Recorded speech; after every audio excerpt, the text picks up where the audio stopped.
Mumbai, March 2023. The stifling heat of the Indian afternoon contrasted with the cool breeze of the air conditioning in the small apartment where Priya Sharma and her younger sister, Anjali Sharma, lived.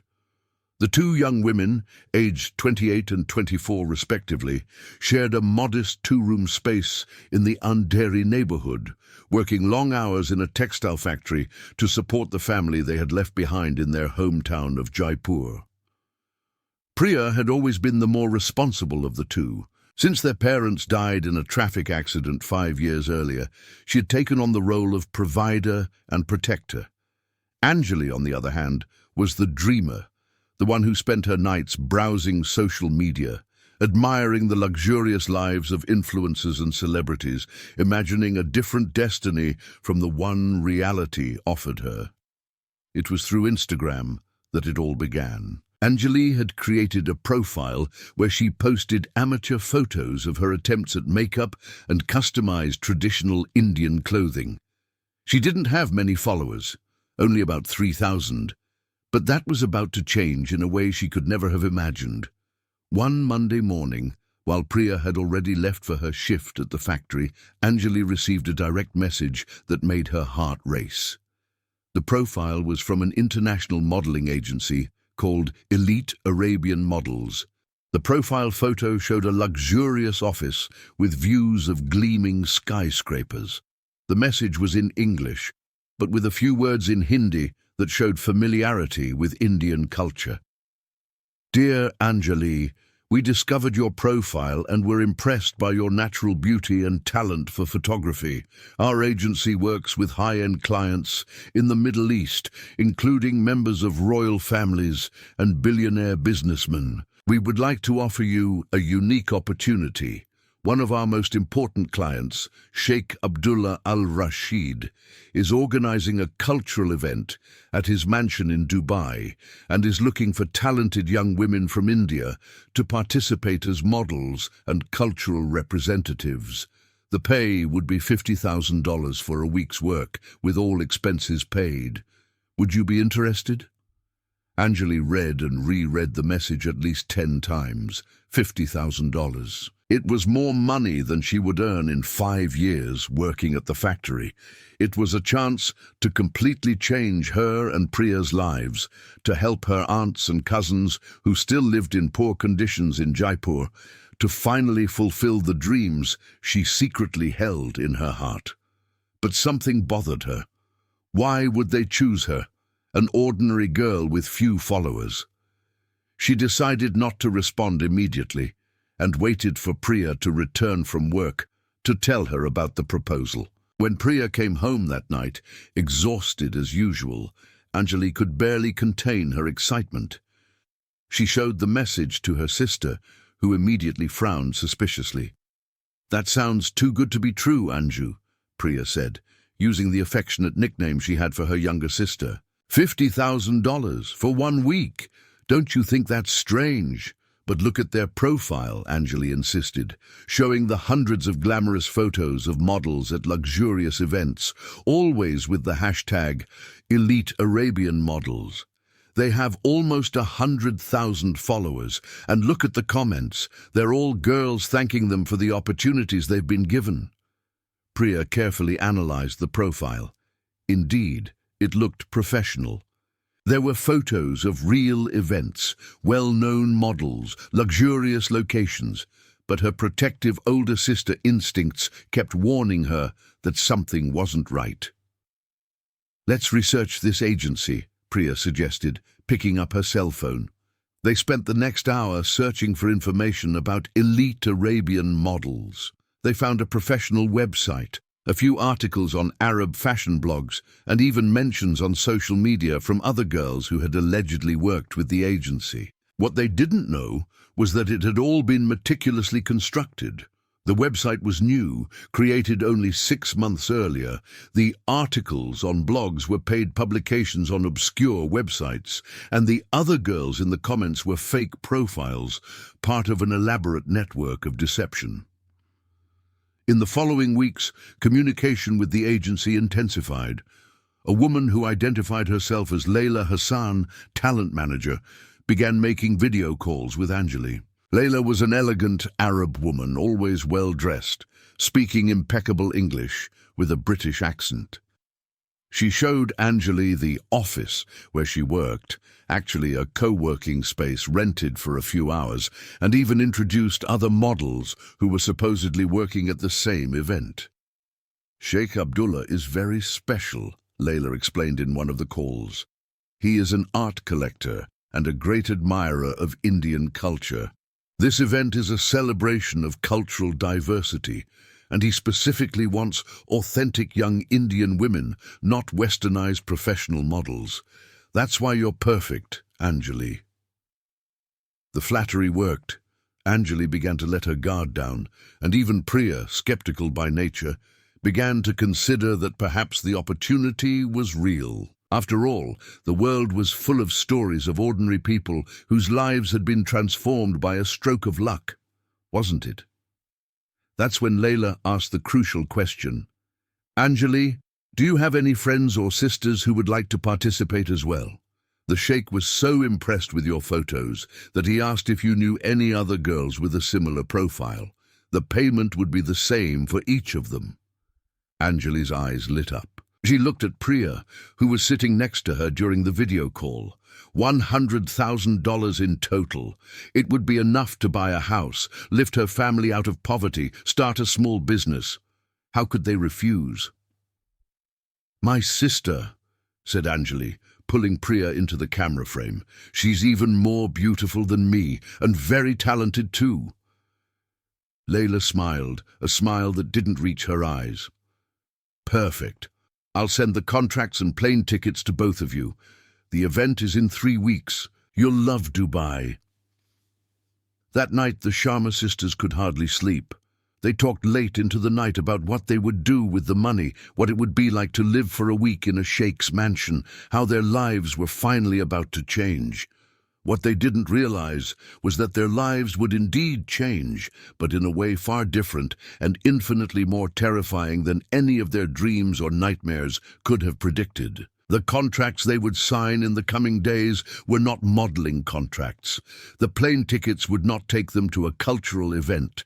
And the man who called himself Sheikh Abdullah al-Rashid was not an art collector, but something far more sinister.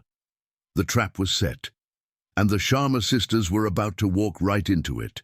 Chhatrapati Shivaji International Airport, Mumbai. April 15th, 2023. 3 a.m. Priya and Anjali Sharma arrived 3 hours early, following the detailed instructions Layla had emailed them. Each carried only one small suitcase. Layla had explained that all the wardrobe necessary for the event would be provided by the Sheikh, including designer dresses and borrowed jewelry. Remember, girls, Layla had said on their last video call, you are representatives of Indian beauty and culture. The Sheikh expects elegance and sophistication. Don't worry about clothes. Everything will be provided when you arrive. The sisters had said an emotional goodbye to their aunts in Jaipur over the phone the night before. Priya felt a tightness in her chest when her ever-superstitious Aunt Meera said she had had a bad dream and asked them not to go. But the money had already been partially advanced. $5,000 deposited into their account as a reservation fee, and they had already paid off some of the family's debts with that money. We can't back out now, Anjali whispered to Priya when they saw the concern on each other's faces after the call. Think of all the things we'll be able to do with that money. At the departure gate, Priya noticed something strange. There were 2 other young Indian women there, both looking equally nervous and excited. One of them, a girl in her early 20s with a shy smile, made eye contact with Anjali and waved hesitantly. Are you also going to Sheikh Abdullah's event? The girl asked, approaching them. My name is Nisha Patel, and this is my cousin, Kavya. Priya felt a mixture of relief and apprehension. On the one hand, they weren't alone. There were other girls going to the same event. On the other, why hadn't Layla mentioned that there would be other Indian girls on the same flight? "The agency told us not to talk to other models before we arrived," said Kavya, a taller, more elegant girl, her voice full of suspicion. "Something about maintaining each one's exclusivity." The four chatted briefly until it was time to board. Nisha was from Kerala, worked in an electronics store, and had been contacted in a similar way through Instagram. Kavya was a college student from Bangalore who dreamed of being an actress and saw this opportunity as a gateway to the world of international entertainment. The flight to Dubai lasted approximately 3 hours. Throughout the journey, Priya was unable to relax. Something about the whole scenario bothered her deeply, but she couldn't quite put her finger on it. Perhaps it was just the nervousness of being on a plane for the first time, of going to a foreign country, of being about to enter a world completely different from her own. Anjali, on the other hand, spent her time taking selfies and already imagining the photos she would post on Instagram when she was at the Sheikh's mansion. "We're going to be famous, Didi," she said, using the Hindi term for older sister. "Imagine when our friends see where we are." When the plane landed at Dubai International Airport at 7:30 a.m., the sun was already shining brightly on the city of skyscrapers. The four young women disembarked together, following the signs toward the international arrivals area. It was at immigration that the first sign of real trouble appeared. "Purpose of your trip?"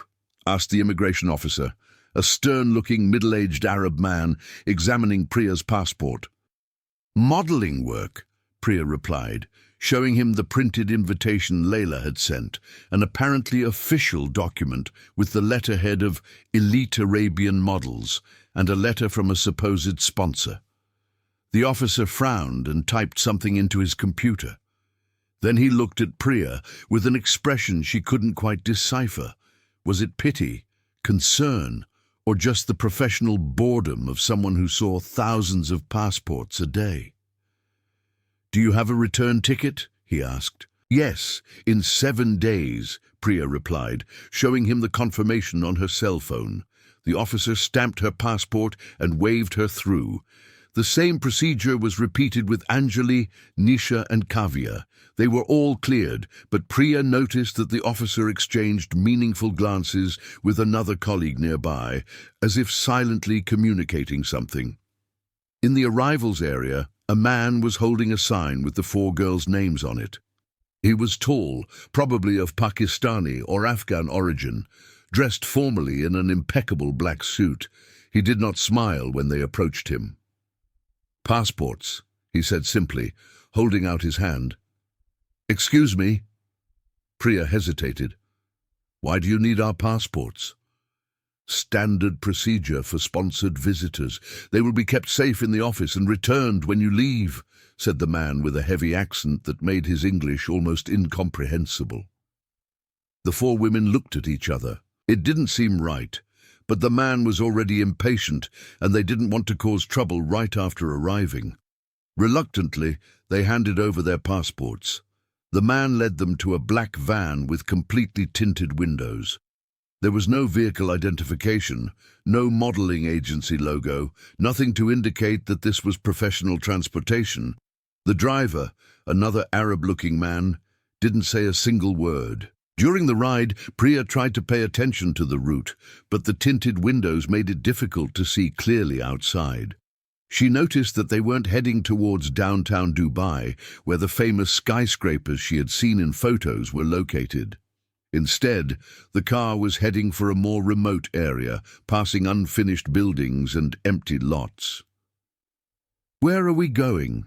asked Kavya, her voice betraying nervousness for the first time. "I thought the mansion was in Dubai Marina." "Change of plans," said the man in the black suit without turning around. "The Sheikh is at his private estate in the desert, more exclusive, more private." After almost an hour and a half of driving, the van finally stopped in front of a tall iron gate.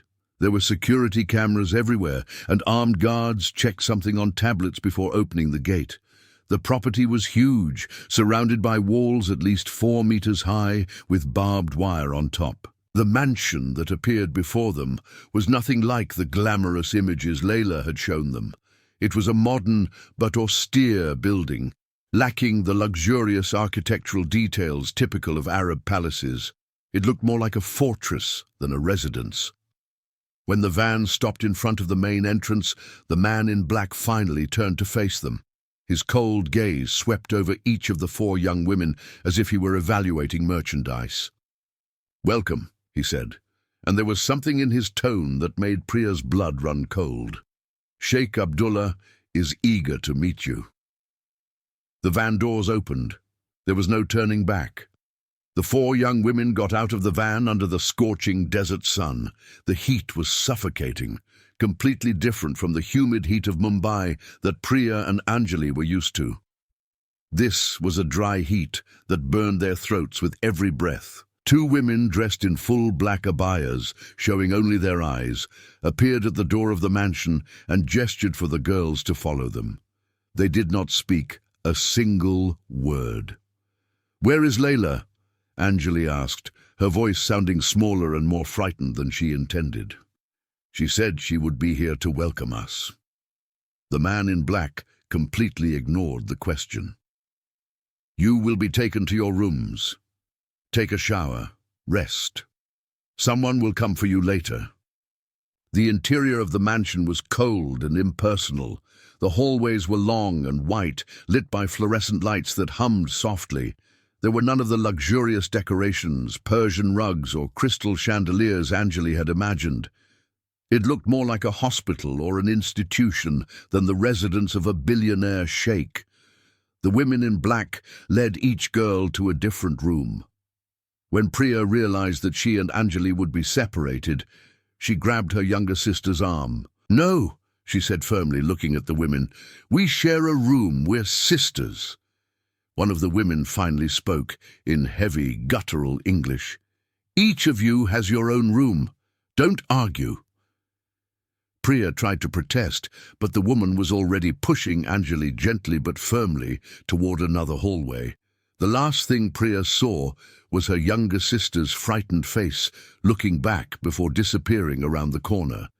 The room Priya was left in was Spartan. A single bed with white sheets, a small dresser, and attached bathroom. There was a window, but when Priya tried to open it, she realized it was locked. The bars on the outside were not decorative. They were solid steel, fastened with industrial bolts. She tried to open the bedroom door. It was also locked from the outside. Panic began to rise in her throat like bile. This wasn't a modeling job. This wasn't a cultural event. This was a prison. Priya ran to the door and began pounding on it. "Let me out! Anjali! Anjali!" Her voice echoed down the empty hallway, but no one answered. After 15 minutes of screaming and banging on the door until her hands hurt, Priya finally stopped, gasping and crying. She sat on the bed, hugging her knees to her chest, and tried to think rationally. There had to be an explanation. Maybe it was just a misunderstanding. Maybe the doors were locked automatically for security. Maybe the sound of a lock being opened made her jump out of bed. The door opened, and one of the women in black entered, carrying a tray with food and water. Priya tried to push past her, but another woman, much larger and stronger, blocked the exit. "Please!" Priya begged. "Where is my sister? I need to see my sister!" The woman placed the tray on the dresser and turned to leave. Before the door closed again, she said quietly, "Eat, pray. If you're lucky, maybe he'll be quick."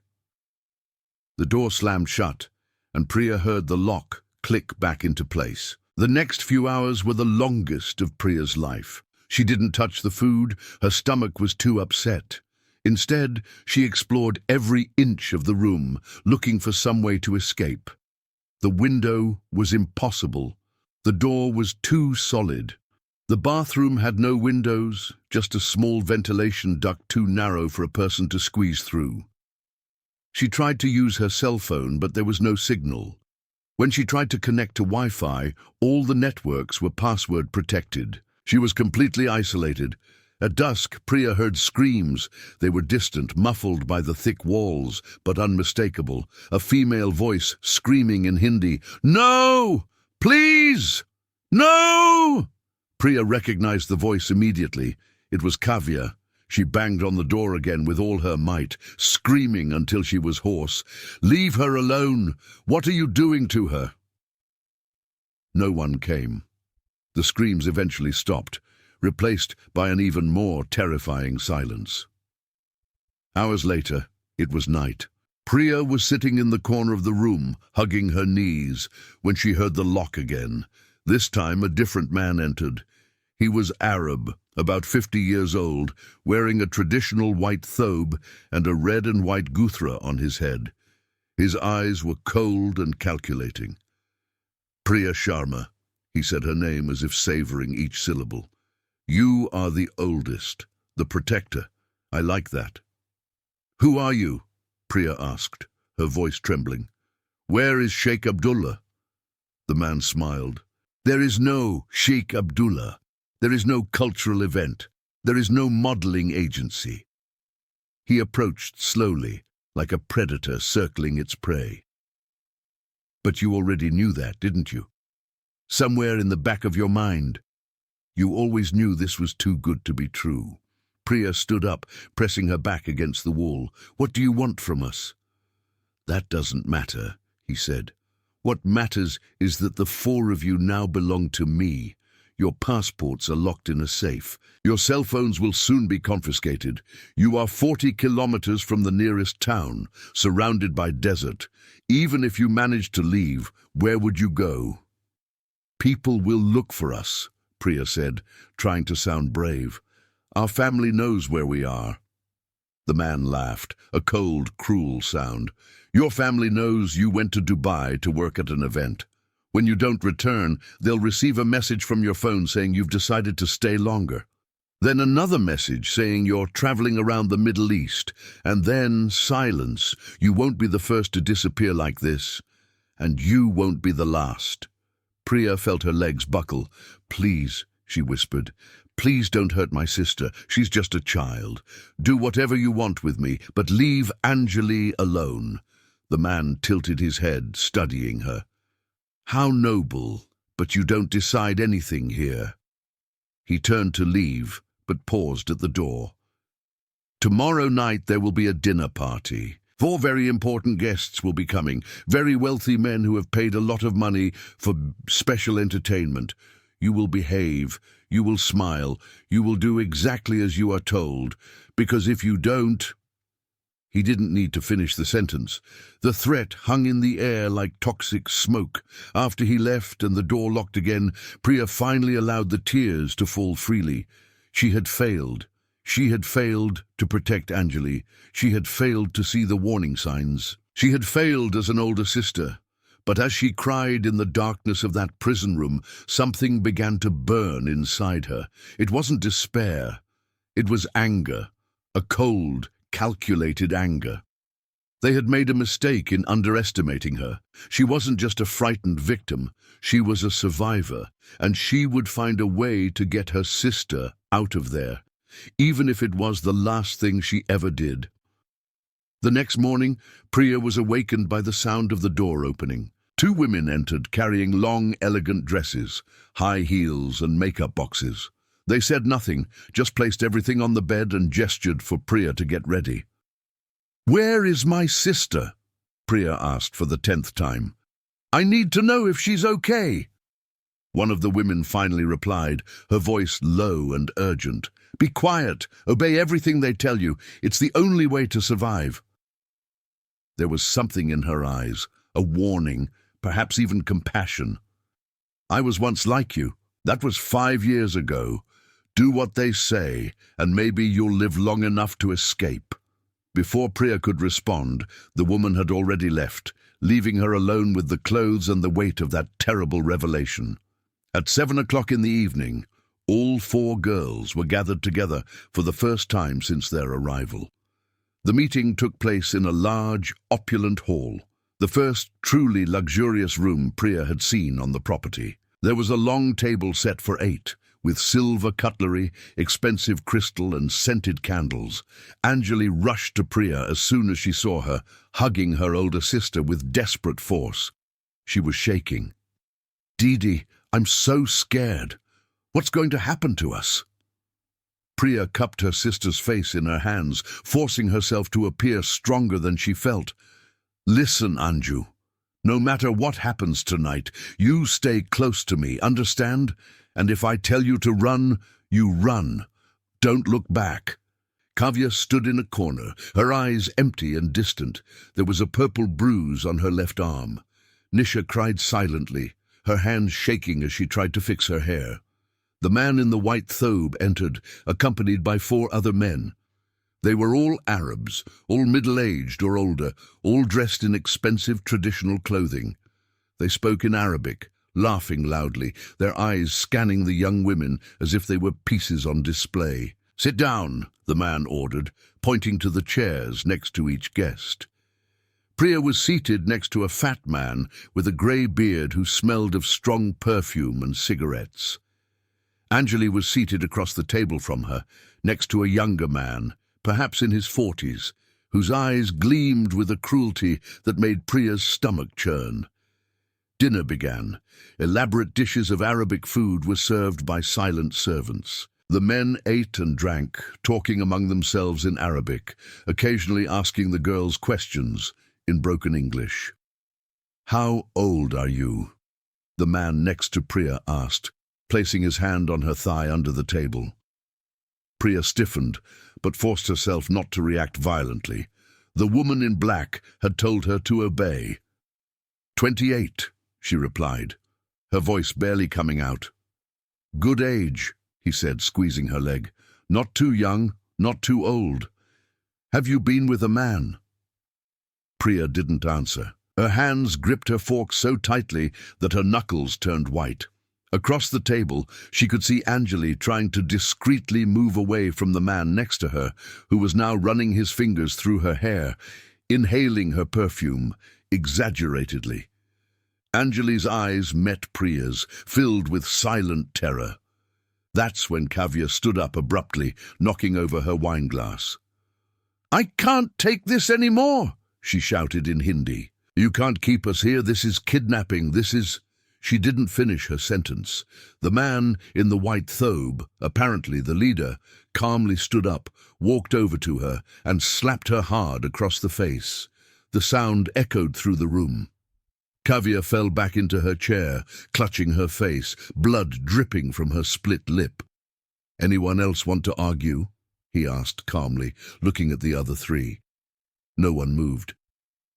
"Good. Continue eating." Dinner proceeded in tense silence, broken only by the men's conversations in Arabic and the sounds of cutlery against porcelain. Priya barely touched her food. Her mind raced, trying to find a way out, a plan, anything. She discreetly surveyed the room. There were 2 doors, the main one they had entered through and another smaller one at the back, probably leading to the kitchen.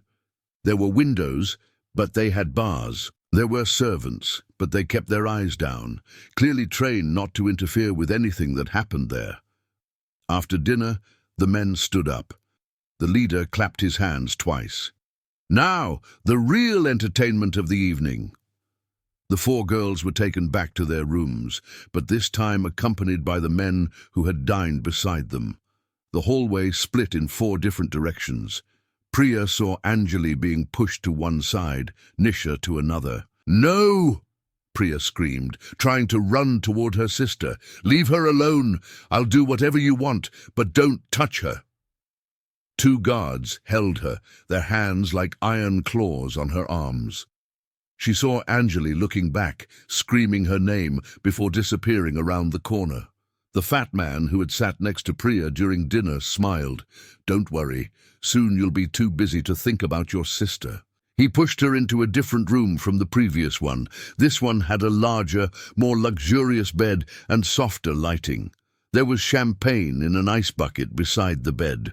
The setting would have been romantic in any other context. Here, it was obscene. The door closed behind them with a final click. The man began to remove his thobe, revealing a white shirt underneath. "You can do this the easy way," he said, "or the hard way. Either way, it's going to happen." Priya backed up until she was against the wall. Her eyes searched desperately for something, anything she could use as a weapon. She saw a heavy bottle of champagne, a lamp on the nightstand, a metal coat hanger in the half-open closet. "Please," she said, her voice coming out firmer than she expected. "You don't have to do this. Let me go, and I promise I won't tell anyone. Please." The man laughed. "They always say that." He took a step toward her. "But then they learn to like it. You'll see." It was at that moment that Priya made her decision. She would not be a passive victim. If she was going to die anyway, and every fiber of her being told her that they would not leave that property alive, then she would fight. She would make him regret it. She would make them all regret it. When the man was close enough, Priya grabbed the champagne bottle and smashed it against the side of his head with all the strength she could muster. The sound of shattering glass was followed by the man's cry of pain. He staggered backward, blood spurting from a deep cut on his temple. Priya didn't wait to see the result. She ran to the door, but it was locked. Of course it was. Her hands frantically searched for an internal latch, a button, anything. Behind her, the man was getting up, his face contorted with rage. "You bitch," he growled. "You'll pay for this." The door opened abruptly. One of the guards had heard the noise. Priya tried to push past him, but was thrown back into the room with brutal force. She fell to the floor, hitting her head on the edge of the bed. Her vision darkened at the edges. The last thing she heard before losing consciousness was the sound of distant screams, screams that could have been Anjali's. And then everything went black. Priya woke up to the sensation of cold water being thrown in her face. Her head throbbed with unbearable pain. When she tried to reach her forehead, she realized her wrists were tied behind her back with rough ropes that cut into her skin. She was in a basement. The smell of mold and dampness invaded her nostrils. A single lamp hanging from the ceiling swayed slightly, creating dancing shadows on the concrete walls. "You're finally awake," said a voice. It was the leader, the man in the white thobe, but now there was blood on his clothes, not his own. "You caused a lot of trouble last night, Priya." The memory came back like a punch in the stomach. The champagne bottle, the blood, the attempt to escape. "Where's my sister?" she asked, her voice hoarse. What did you do to Anjali?" Next to the leader stood the fat man she had attacked.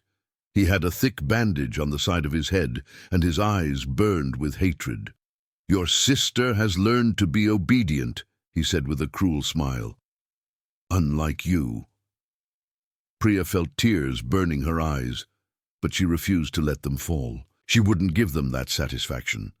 "Where are the others?" she asked. The leader gestured, and 2 guards entered, dragging 3 figures, Anjali, Nisha, and Kavya. All were bound, all in torn and stained clothes, all with empty stares of deep trauma. When Anjali saw Priya, something returned to her eyes. "Didi," she cried. "Didi, I'm sorry. I should have listened to you. You were right." "It's not your fault, Anju," Priya said, her voice breaking. "None of this is your fault." The 4 of them were forced to kneel side by side on the cold basement floor. The leader walked slowly in front of them, like a general inspecting troops. "You cost my clients a lot of money," he said calmly. "The evening was ruined. Very powerful men left dissatisfied. This is unacceptable." "Then let us go," Kavya said, her voice barely above a whisper. "Please, we won't tell anyone. We'll disappear. You'll never hear from us again." The leader laughed, a cold, humorless sound. "That's right. We'll never hear from you again." He gave a signal, and the guards pulled the 4 girls to their feet, pushing them toward a metal door at the back of the basement. The door opened onto an outdoor area at the back of the property. It was still early morning, the sky just beginning to lighten on the horizon. The desert air was freezing. There was a high concrete wall, and in front of it, 4 holes already dug in the sand.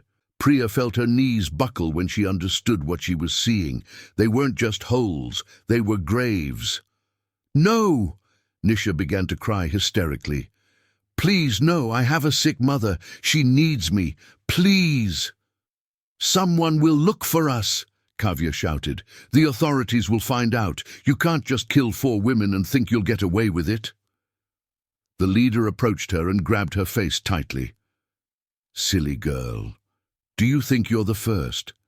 There are dozens of girls buried in this desert. Indians, Filipinas, Ethiopians, they all came with dreams of a better life. They're all down here now." He pushed her away. "And yes, we get away with it. We always get away with it." Priya looked at Anjali, who was shaking violently beside her. At that moment, all the words she wanted to say, all the apologies, all the declarations of love, all the regrets piled up in her throat. "Anju, look at me," Priya said softly. Anjali turned her tear-streaked face toward her sister. "I love you. I've always loved you, and no matter what happens now, we'll be together, okay? Mum and Dad are waiting for us. Don't be afraid." Anjali sobbed, pressing her forehead against Priya's. "I love you too, Didi." The guards brutally separated them, forcing each girl to kneel beside a grave. Priya was placed at the head, followed by Kavya, Nisha, and finally Anjali. 4 men emerged from the darkness, each holding a gun. "Please," Priya begged one last time, not for herself, but for her sister. "She's only 24. Please let her live. I'll do anything." The leader didn't respond. He just nodded. The first rays of sunlight began to appear on the horizon, tinging the sky pink and gold. It would be a beautiful dawn, the last one they would ever see. Priya closed her eyes and thought of her mother. She thought of the hot afternoons in Jaipur, the smell of spices in the market, the sound of Anjali's laughter when they were children and played carefree in the backyard. She heard Nisha praying softly. She heard Kavya sobbing. She heard Anjali calling for her. "Didi, Didi, I'm scared. I'm here, Anju. I'm right here." The sound of gunshots echoed across the empty desert. 4 bodies fell into the prepared graves. And before the sun was fully up, sand was already being thrown over them, erasing any evidence that the Sharma sisters, Nisha Patel and Kavya Reddy, had ever existed. The desert would keep another secret. 4 more lives cut short. 4 more families who would never know the truth. In India, weeks later, the messages would start to arrive. "We are fine. Traveling. We've found new opportunities." The families would believe them for a while, then they would start to worry. Eventually, they would file reports. But without bodies, without evidence, without international jurisdiction, the cases would stall, be shelved, forgotten. Just 4 more names in a growing statistic of missing women in the Middle East. Just 4 more dreams turned into nightmares. The mansion remained silent, the men washed away the blood, the servants returned to work, and somewhere in Dubai, Layla Hassan, or whatever her real name was already searching for new victims on social media, preparing new messages, building new dreams that would become deadly traps. The cycle would continue, because evil, when not stopped, always continues. Aunt Meera Sharma sat every day on the porch of the small house in Jaipur, holding her cell phone in her trembling hands, waiting for a call that would never come. Priya's last messages had arrived 5 months ago. Short, cold messages, unlike the warm way her niece used to write. "We're fine. We've decided to stay longer. New opportunities. Don't worry about us. Everything is perfect. My phone number is going to change. I'll send you the new number soon." After that, silence. The number was out of service. The social media profiles stopped being updated. And despite promises to send money, nothing else arrived in the family's account. Meera had gone to the police 3 times. The first time, they told her she had to wait. The second time, they said the girls had probably decided to start a new life abroad. The third time, a tired police officer was more direct. "Ma'am, how many young women do you think disappear every year looking for work abroad? No bodies, no evidence, no case." She had tried to contact elite Arabian models. The website was down. The Instagram profile had been deleted. Layla Hassan, who appeared in the videos Anjali had shown, had simply disappeared from the internet, as if she had never existed. Mumbai, India. Same period, Nisha's cousin, who had been left in charge of caring for the girl's sick mother, looked at the framed photo on the wall. Nisha was smiling, her eyes full of hope. Her mother had died 2 months ago, calling her daughter's name until her last breath. Nisha never knew. Nisha never came back to say goodbye. The family had sold everything they owned to hire a private investigator. He discovered that Nisha had boarded a flight to Dubai. After that, nothing. Airport cameras showed her leaving with 3 other girls and a man in a black suit. After that, they simply disappeared. The investigator was honest. This happens a lot. Girls are lured with promises of work. When they arrive, their passports are confiscated. Some end up in forced prostitution. Others disappear completely. Bangalore, India. Kavya's family apartment. Kavya's father, a retired university professor, had turned the search for his daughter into an obsession. His office was covered with maps of Dubai, printouts of conversations Kavya had had with the agency, lists of phone numbers for the Indian embassy. He had flown to Dubai himself, spending his life savings. There, he faced bureaucracy, indifference, and closed doors. The Dubai police said there were no records of Kavya after she passed through immigration. She must have left the country without registering, they suggested. Maybe she went to another emirate or another country. But Kavya's father knew the truth in his heart. His daughter was not traveling. His daughter was not starting a new life. His daughter was dead. He just had no way to prove it. Mumbai NGO office, present. Rashmi Desai was a lawyer who worked for an organization that combats human trafficking. On her desk was a thick folder labeled Missing Persons Cases, Dubai Emirates, 2023-2024. Inside the folder were photos of dozens of young women. Priya and Anjali Sharma, Nisha Patel, Kavya Reddy, and so many others, all with similar stories, all contacted by modeling agencies, all promised well-paid work, all disappeared without a trace. The pattern is always the same, Rashmi explained to an investigative journalist who had finally agreed to cover the story. They use fake profiles on social media. They build credibility with professional websites and fabricated testimonials. When the girls arrive, they are isolated, their documents confiscated. And then, she didn't need to finish the sentence. The journalist, Arjun Malhotra, looked at the photos. Young faces, full of life, full of hope. "How many do you think there are?" he asked. "Just in the last 3 years? Conservatively, about 200 Indian women. But if we count Filipinas, Ethiopians, Nepalese, easily over 1,000. And those are just the ones that have been reported. How many families have never reported it out of shame or because they don't know how?" Arjun started writing the article that night. It would be published in a major national newspaper and cause a stir for a few days. There would be protests, outrage on social media, promises of government action. But in the end, the Sharma sisters would still be dead. Nisha and Kavya would still be missing. And somewhere in Dubai or Morocco or Tunisia, other predators would already be setting new traps for new victims. Dubai. Desert property. Same night. The woman in the black abaya swept the marble floor of the mansion. She had been brought from Manila 5 years ago with promises of work as a maid. Now she was a prisoner, living only because she was useful, obedient, invisible. She thought of the 4 Indian girls from 6 months ago. She thought of how she had tried to warn them. She thought about how their screams had echoed through the hallways that terrible night. She thought about the holes in the desert she had seen while cleaning the back windows. And she thought about her own daughter, who was the same age as the youngest of the Indian girls, waiting for her in Manila, believing the lies that were sent through the confiscated phone. Mommy is fine. Mommy will be back soon. Lies to cover up lies. Lives destroyed to satisfy greed and cruelty. She finished sweeping, turned off the lights, and returned to the small room where she slept, locked up every night.